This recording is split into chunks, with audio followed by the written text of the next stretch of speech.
Growth builds equity. So if we're building a portfolio, kind of want to focus a bit on growth. So that's the first driver. Equity lets you buy more properties a lot quicker. But at the end of the day, your income goal dictates the portfolio, not your ego, not what you want to, brag about online or at the family barbecue. It's the goal that you have, and it is different for everyone. Hey everyone, welcome back to the Smash Property Podcast. This week's episode, we're going to have a chat about how many properties do you need to retire. Now, a lot of people think you need a massive portfolio to retire, and the reality is you don't. It is really just a number. It's a maths equation, which we're going to unpack in this episode.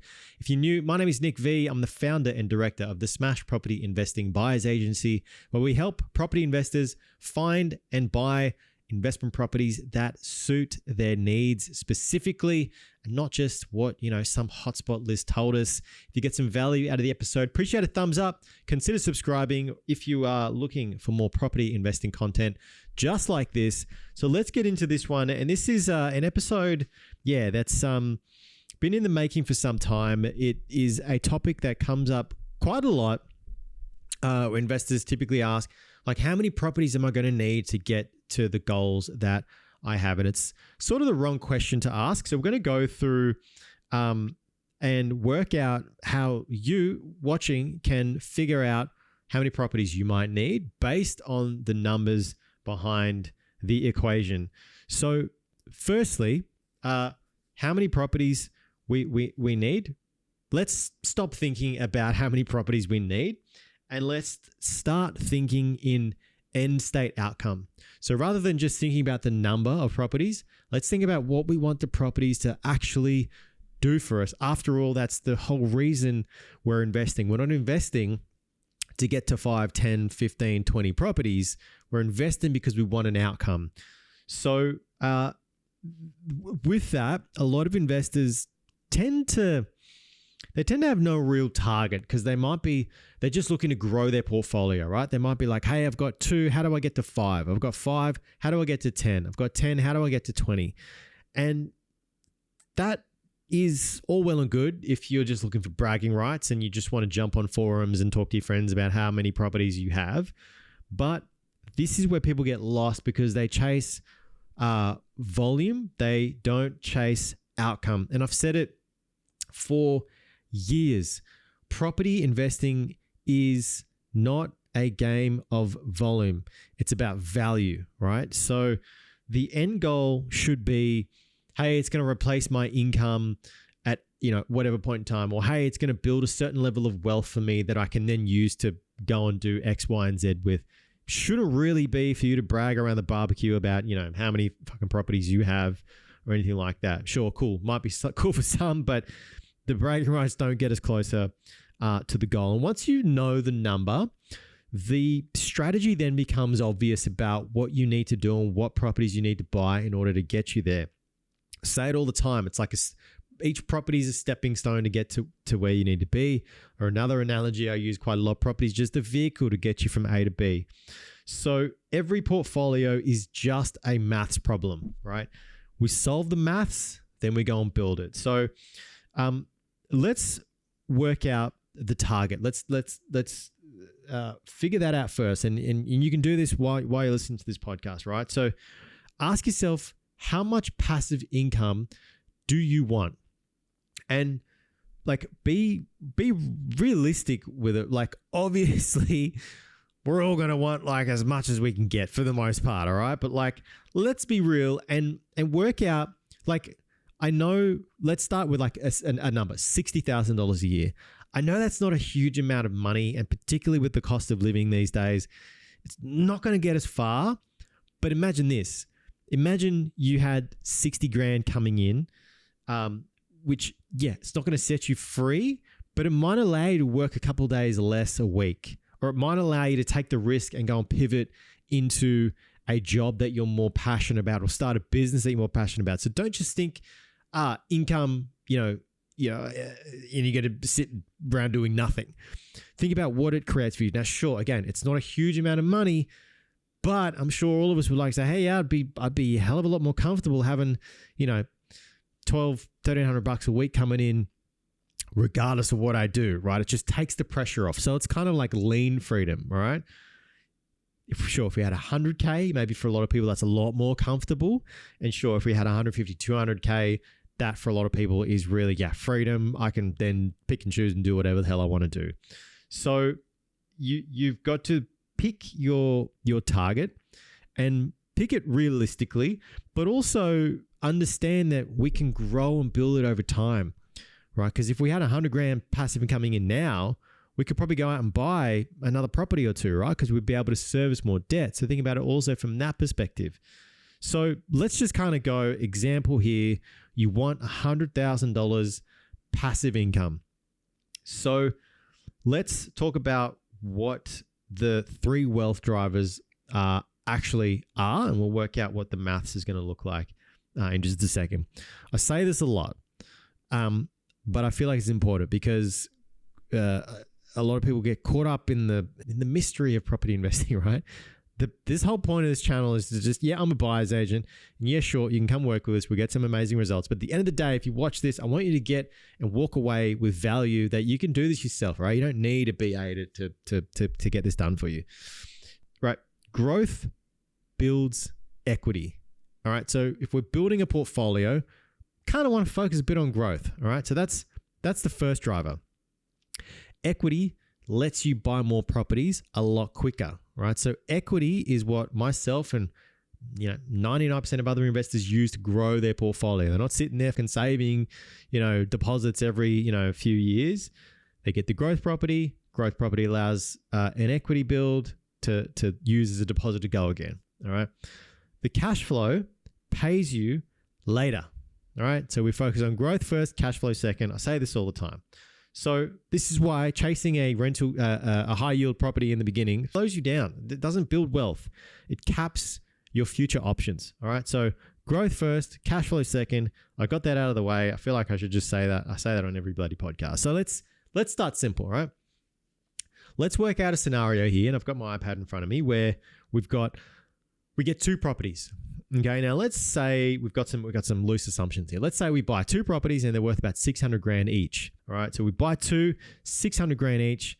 Call it a 4% yield we're getting on the property. Again, we're not focused on the yield, but the yield is important later down the line. Now we bought in a very average area. We're getting 4 to 5% growth per annum, right? Which is atrocious. And I'm purposely being atrocious here so we can have some very realistic assumptions or realistic expectations with where this is going. All right. Let's say we did jack shit. We bought these 2 properties, just kept them 25, 30 years. What happens, right? Remember, we got 4 to 5% growth. Like it's crap, right? It should be more around the 6, 7, 8%. Right. So the outcome after 25 to 30 years is that the values of these properties would be sitting somewhere in the region of 1.6 to 1.8 million. Remember, we bought them for 600 grand.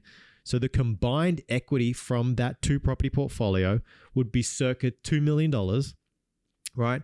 The rental income, if you remember, the yield was 4%, would be around $1,000 to $1,200 per week, which means the net income from this type of property would be circa 50 to 70 grand a year if it was completely unencumbered at that point in time.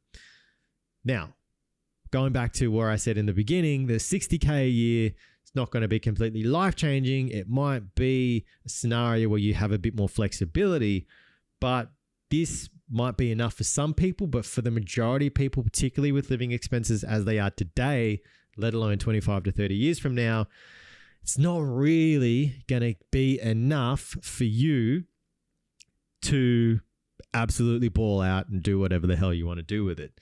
So this is where building the portfolio starts to become a little bit more important. And this is where the maths behind it starts to become, okay, it's not about how many properties I own. It's really about what the properties are doing for me. Because just using that as an example, right, we've got 2 properties that we bought for 600K, or we can have 2 properties we bought for 300 grand, right? We're going to have a very different outcome. This is why we've got to focus on the outcome. So let's talk about a scenario now where we have 4 properties, all right? So same price range, 600 grand. You've maybe got one or two uplift opportunities in there with the type of properties we're going to buy in this scenario. The growth is going to compound. We're going to have a larger equity base. We're going to have more rent streams coming from this 4-property portfolio. So after 20 to 25 years, you're going to have a combined portfolio value of around 6 to 7 million using the same numbers. Equity is going to be in that sort of 3 to 4 million mark. And the net income then is going to be closer to 120 or 150 grand a year, again, if it's unencumbered at that point in time. So this is going to be the sweet spot for most people. That sort of 120, 150 grand income per year. For the people that want a nice lifestyle, you want that flexibility, you want the ability to work or not to work or to do something you love doing. That's the kind of sweet spot. All right. So if you kind of want the number of how many properties you might need, it's going to be in that circuit of 4 properties around the 600K mark today. You hold them through a couple of growth cycles, 25, 30 years from now, you're going to have that level of income, which will be decent for most people, right? So let's now look at it if you have 7 properties, okay? This is very ambitious, but it is very doable, particularly if you have 2 people, yourself and your partner, building the portfolio together. The key is you've got to build it together and you've got to stick together through the 25 to 30 years. Easy for some, maybe not for others. I'll leave that for you to decide. So again, you're blending some assumptions here. You're blending an element of growth, balanced cash flow, and some uplift plays through this journey as well. You're recycling equity, and that sort of timeline is going to be in that 15 to sort of 25 year mark. So the outcome of this, again, we're buying the properties in that circa 600 range. We're making sure they've got a decent yield. We're maybe doing some value add plays, maybe a secondary dwelling. Maybe we're reconfiguring the property itself. Maybe we're just doing some cosmetic renos. We're finding ways to add value, manufacture growth, right? With a 7-property portfolio based on those assumptions we've been talking about, you could then expect maybe in the 2 to 300K range. And I'm using very loose assumptions here because there are obviously so many things you got to factor in. Land tax, just income tax in general, property market cycles, where you bought, what kind of asset you bought, all those sorts of things, which I can't fit into a fucking podcast, all right? But the game that we're playing here is understanding the maths behind what we're doing, the outcome behind what we're doing, not just how many properties are going to get us there. So you get to that sort of 5+ properties. This is where your generational wealth would really start to kick in and really start to compound.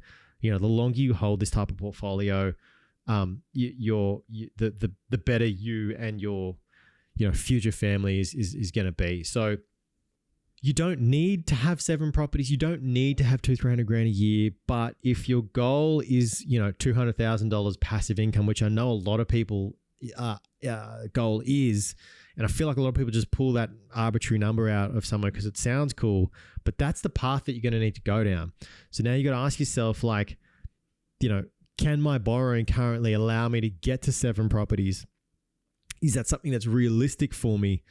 And how can I sort of, work out the steps to get there? So essentially, the numbers that you need to understand, or the maths equation that you need to understand, is if you want $100,000, net passive, you essentially need to have a property portfolio value of $2 million, paying you a 5% yield, spitting out 100 grand in passive income. Now that's obviously if the portfolio is unencumbered.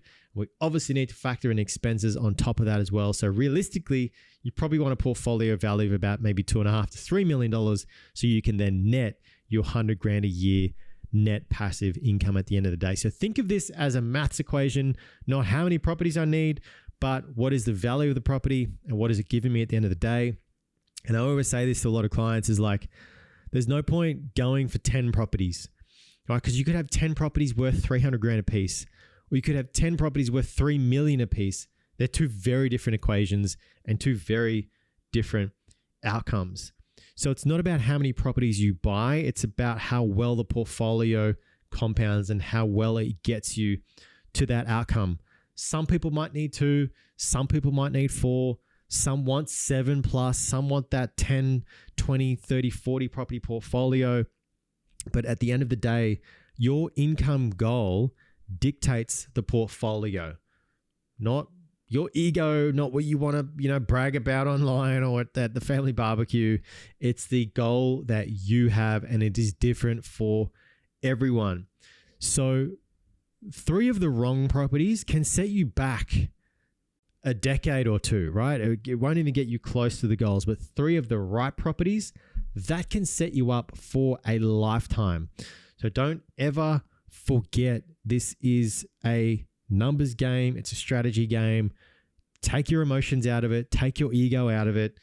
And think about strategy, acquisition, time, options. Think about it of that sort of sequence. So here's a practical takeaway for you. Now ask yourself these 3 questions before you buy anything, right? What is my passive income target? And work out realistically what that number is for you and your family, what that might look like. What portfolio value would I need to get to that target? Remember just using that maths number of you want $100,000 a year. That's a $2 million portfolio at a 5% yield, unencumbered, paying you that $100,000 a year. Where we got to factor in expenses and all that sort of stuff. And then thirdly, does this property move me toward that end goal state, or does it move me away? Ask yourself those 3 questions.